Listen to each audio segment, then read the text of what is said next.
There's been this bombshell investigation by a consortium of journalists into an Israeli company that you can just hire, like mercenaries, to rig elections for you, right? If you want to dial them up, it's 1-800-WE-RIG. 1-800-WE-RIG. So here's the article in The Guardian, okay? And again, this is from multiple news outlets who put this together, and it is amazing. It's great work. Let's go through it. So a team of Israeli contractors who claim to have manipulated more than 30 elections around the world using hacking, sabotage, and automated disinformation on social media has been exposed in a new investigation. The unit is run by Tal Hanan, a 50-year-old former Israeli Special Forces operative, of course, who now works privately using the pseudonym Jorge and appears to have been working under the radar in elections in various countries for more than 2 decades.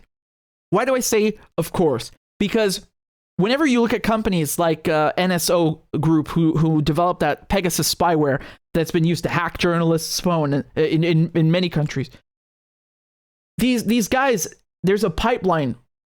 I mean, when I talk about pipeline, it's kind of like, you know, the revolving door we talk about in Washington, right? You got people coming out of the private sector into Washington and then back out.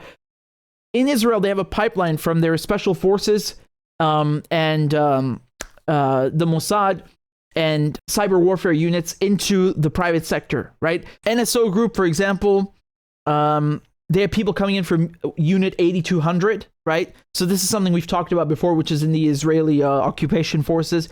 And they're basically an intelligence unit, and many of the people who made Pegasus come from there.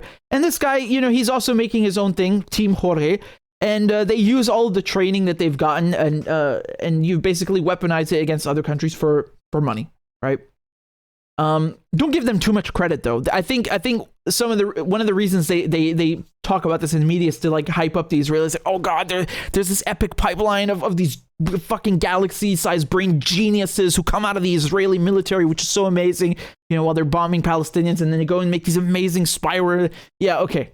Tal Hanan is being unmasked by an international consortium of journalists. Hanan and his unit, which uses the codename Team Jorge, have been exposed by undercover footage and documents leaked to The Guardian. Hanan did not respond to detailed questions about Team Jorge's activities and methods, but said, "I deny any wrongdoing." The investigation reveals extraordinary details about how disinformation is being weaponized by Team Jorge, which runs a private service offering to covertly meddle in elections without a trace. The group also works for corporate clients. Hanan told the undercover reporters that his services, which others describe as black ops, were available to intelligence agencies, political campaigns, and private companies that wanted to secretly manipulate public opinion. He said they had been used across Africa, South and Central America, the United States, and Europe. One of their key services is a sophisticated software package called AIMS, which stands for Advanced Impact Media Solutions. So basically, AIMS is a bot army. And when I say bot army, they actually have a UI. They have a user interface where you can just click on create bot, and they have like a fake name with an email address and an Instagram and a YouTube channel and a profile picture and everything, like in a second, like that. So obviously they have a bulk collection of these photos that they've stolen, and they'll go into that, which generates it. But that's basically how it goes. So AIMS controls a vast army of thousands of fake social. AIMS controls a vast army of thousands of fake social media profiles on Twitter, LinkedIn, Facebook, Telegram, Gmail, Instagram, YouTube. Why the hell do you want to hack LinkedIn or have bots on LinkedIn? Some avatars even have Amazon accounts with credit cards, Bitcoin wallets, and Airbnb accounts. Wow. So this is what they call multi-layered, just so you know. These are multi-layered bots, meaning they have depth and character, right?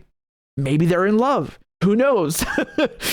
The consortium of journalists that investigated Team Jorge includes reporters from 30 outlets, including Le Monde, Der Spiegel, and El País.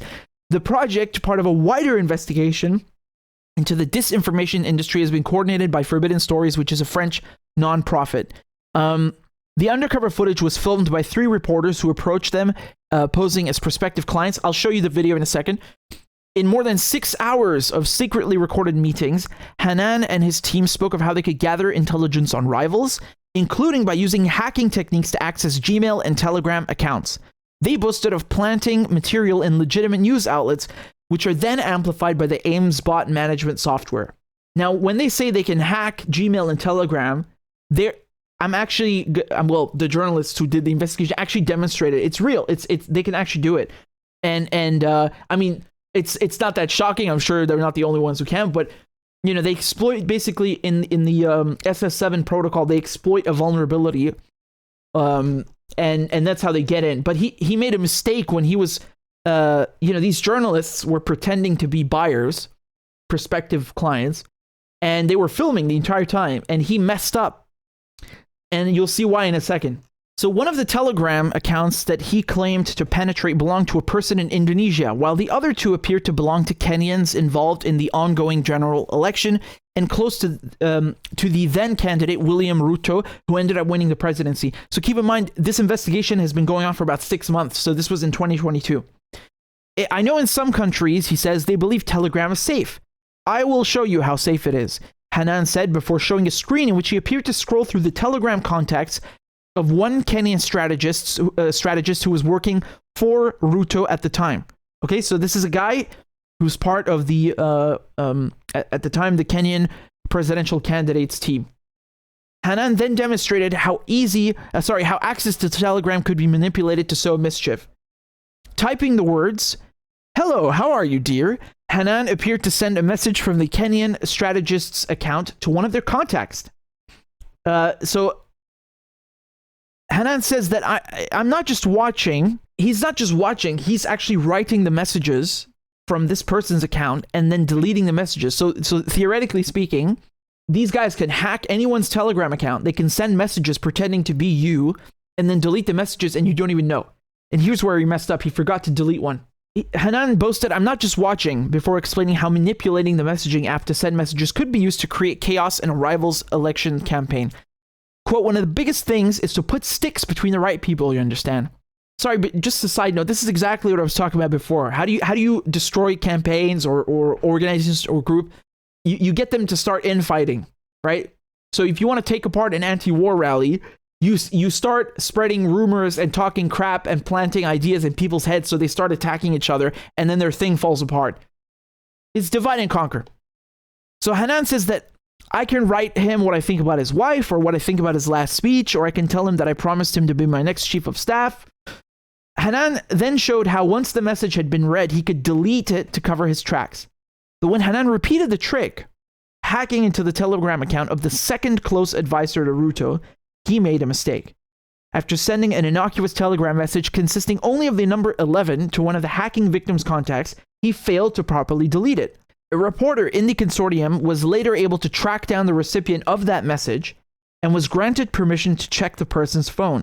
The message that said 11 was still visible on their Telegram account, providing evidence that Team Jorge's infiltration of the account was genuine. So you understand, this guy's showing off to the journalists who he thinks are prospective clients, and he's saying, look, I can send messages, and he puts the number 11, but he forgets to delete it. And so the reporters who are filming this, they know, they could see the number, I'm assuming. They contacted the person who had been hacked and said, "Can we see your phone?" And they saw the same message, and that showed that the hacking was genuine. He had actually infiltrated that account close to Ruto and sent a message with it. So here's the response from Telegram. They don't care, right? Telegram said the problem of SS7 vulnerabilities was widely known and not unique to Telegram. They added accounts on any massively popular social media network or messaging app can be vulnerable to hacking or impersonation unless users follow security recommendations and take proper precautions. Yeah, thank you, but that's not very reassuring. Google refused to comment, and in the video, he hacked someone's Drive and Gmail. Let me show you the video. To expose this disinformation unit, reporters went undercover as prospective clients who wanted to delay an election in Africa. In 6 hours of secretly recorded meetings, Hanan and his Israel-based team were filmed demonstrating their services. Open source, cyber, special operations, intelligence. Hanan has corporate and political clients and boasts about past and present jobs. 33 presidential level campaigns we have completed, 27 of which were successful. One of Team Jorge's secret tools is a piece of software called AIMS, which weaponizes social media. I'll show you why our system is considered by the type of client that buy it. We have thousands of profiles. Each and every one of them multi-layered. It means they have Facebook and Instagram and Twitter and YouTube channel and Telegram and whatever you want. Do they have a social security number in a car, maybe? Hanan's team control an army of more than 30,000 bots. A bot is effectively a social media account that pretends to be human but isn't human. It's being controlled through automation. Team Jorge's bots or avatars are by far one of the most sophisticated that we've ever seen. The bots are multi-layered and have corresponding accounts on several other platforms, much like a human being does, which is why when you look at it initially, it does appear to be a real person. Let's make one candidate together. Isla Sawyer, let's say I don't like the name, it's not Hope. Sophie Wilde, I like the name. British. He likes British names. Okay, pal. So, funnily enough, one of the pictures that they've used for this Sophie Wilde, it turns out to be like it actually belongs to. It's not something AI generated. It's a real picture of an actual woman who lives in Leeds. So just a second, where did they write this again? Yeah, here we go. So the photo of Sophia Wilde, for instance, appears to have been stolen from a Russian social media account belonging to a woman who lives in Leeds. That's not very nice. Can you imagine some goddamn Israeli firm has like one of your profile pictures on a fake bot somewhere? I mean, Jesus Christ. So here they talk about what I was mentioning in terms of the pipeline, right? Hanan described his team as graduates of government agencies with expertise in finance, social media, and campaigns, as well as psychological warfare, operating from 6 offices around the world. 4 of Hanan's colleagues attended the meetings, including his brother, Zohar Hanan, who was described as the chief executive of the group. In his initial pitch to the potential clients, Hanan claimed, "We are now involved in 1 election in Africa. We have a team in Greece and a team in the Emirates." Now, he says in the video that I just played that they've done 30 or 33 successful elections. I mean, look, you can look at this 2 ways. Number one, maybe he's telling the truth, and that's, well, very shocking. Or he's just lying to flex, to boast, to make himself and his company look good, and just convince the prospective client, who was actually a journalist filming, to take them on. And give them money. But I certainly believe that they can. I mean, they've basically proven to the journalists who did this investigation that they hacked a Kenyan presidential campaign in front of them, and they verified it. So I mean, the idea that they can mess with elections is it's very, very legitimate, right? If you can hack any Telegram account, any Gmail account, then obviously you can wreak havoc. And when they proved it, like I said, they proved this to the journalists. They didn't just choose a random number. It was actually someone in President Ruto's team. So what does that tell you? Now, emails leaked to The Guardian show Hanan quoting... well, actually, wait. First of all, look how much they wanted to charge, right? Team Jorge told the reporters they would accept payments in a variety of currencies, including cryptocurrencies such as Bitcoin or cash. He said he would charge between $6 million and 6 million euros and 50 million euros for interference in elections. And then here they talk about dollars and how basically in the past he was asking for more modest fees, right? So in 2015, he was asking for $160,000 from Cambridge Analytica, which is its own scandal, in order to run interference in a Latin American country for 8 weeks. In 2017, he again pitched to work for Cambridge Analytica in Kenya, but was rejected. They told him 400 to 600,000 per month was too much. And the Guardian says there's no evidence that those campaigns went ahead. Other leaked documents, however, reveal that when Team Jorge worked covertly on the Nigerian presidential race in 2015, it did so alongside Cambridge Analytica. I mean, that's pretty crazy, right? This is insane, and it's funny because we've been hearing for years how it's the goddamn Russians who are interfering, and then during the presidential election in 2020 in the U.S., you know, they started going balls to the wall and saying, oh, Iran is now interfering, and they're sending threatening emails that you need to vote for Trump. Yeah, Trump. Okay, because Iran loves Trump, and then they said China's interfering. You know, just like they have a list of enemies. Like who's interfering with us today? Yeah, let's go with axis of evil number 5. And that's just hot air. And I'm not going to go into all of the details about it, but there was never any proof, right? I sat here and I watched that goddamn Mueller report hearing for 7 goddamn hours where he couldn't find anything flicking through his stupid fucking pages. I wasn't even doing journalism back then. I was, you know, I'm just watching it because I'm interested. And yeah, it turned out to be a crock of shit. And it always was. Anyone with half a brain knew that it's rubbish. They just tried to pin everything that Hillary did wrong on the Russians. Yeah, they've been doing this since the 1950s, right? But now the Democrats are the McCarthyists instead of the Republicans. And what I'm trying to say here is that we've been hearing about Russian interference and Iranian interference and all this made up crap for so many years, which just gives them an excuse to label accounts that they don't like, to attack people they don't like, to silence people they don't like. And now Israel, which gets billions of dollars from the Americans, which is an American ally, right? A European ally. They are actually we have video and photo evidence of them meddling in elections in Africa. And not a word. It's totally fine, right? It's okay for them to give the Saudis Pegasus and to chop up Jamal, you know, in an embassy. It's fine. You know, let's fist bump MBS. Do you see the hypocrisy of these people? And anyone who knows their Cold War history, anyone who knows their British and American history, you know that we do this shit. We invented this shit. This is a British American invention. This is Anglo-Saxon, made on both sides of the pond, right? This is something that England and the US have been doing for ages. Meddling in elections, subversion, sabotage. This is the name of the game.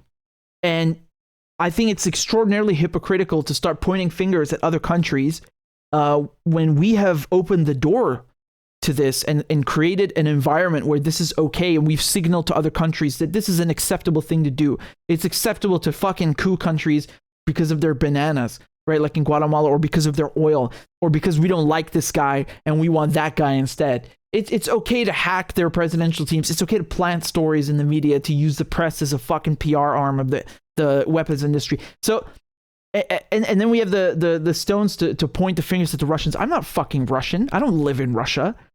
I don't have any ties to Russia. I want to know what my government is doing. I want to know what the West is doing. Why are we doing this shit? And then, you know, we point fingers there, and then we don't look at ourselves. That's not okay. You know, it's very easy for these, New York Times dickheads with their fucking lattes in Soho to just write stories on their laptop about Russian this and Russian that. You don't live in Russia. You're not in Russia. You don't. I don't think maybe one person or two people at the New York Times even speak Russian. It's so easy for you to just talk shit about Russia and make things up. It's not even real. I wish it were real. Half of it's nonsense. When are you going to talk about your own government and your own history and do the tough thing, the difficult thing, which is to be a journalist and hold your own power centers accountable, the ones that can actually reach you and affect you, for fucking with them? And it doesn't mean you should mindlessly annoy them just to annoy them, but like, do your job, you know? This is what annoys me. It's so easy for them, and it's so lazy. And it's not even true. I wish it were true. At least then it's like, what can you say? It's real reporting. It's real reporting. But they don't even do real reporting. It's all bullshit. It's just made up crap.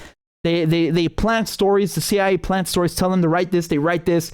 They feed them garbage and they just believe it and regurgitate. And that's not okay. And so Israel now, this is brilliant work. I must say, all of these Der Spiegel, Le Monde, El País, The Guardian, all of these outlets who did this investigation on this Israeli team Jorge, that's brilliant work. I don't like, most of their stuff, I must say, when they're, a lot of the time they don't publish things that I like. You know, it's mainstream media. That's how they are. But you have to respect them for this, because this is real investigative reporting. You know, they're going in with these secret cameras and holding powerful people, you know, Israelis that are hacking elections and subverting elections in Africa and Latin America. This is crazy shit. This is government, you know, national security level. So this is a great investigation. I highly recommend you read this. Again, the article that I just read to you is on the Guardian, but you'll find it in installments on the outlets I just mentioned. So really, really take a look into it. It's very interesting. And unfortunately, though, they're not going to say anything about this meddling and this election interference, because that's okay. It's okay when the West does it to others, or our ally Israel does it to others. Nah, they ain't no ally. I'm not allying myself with that kind of behavior, man.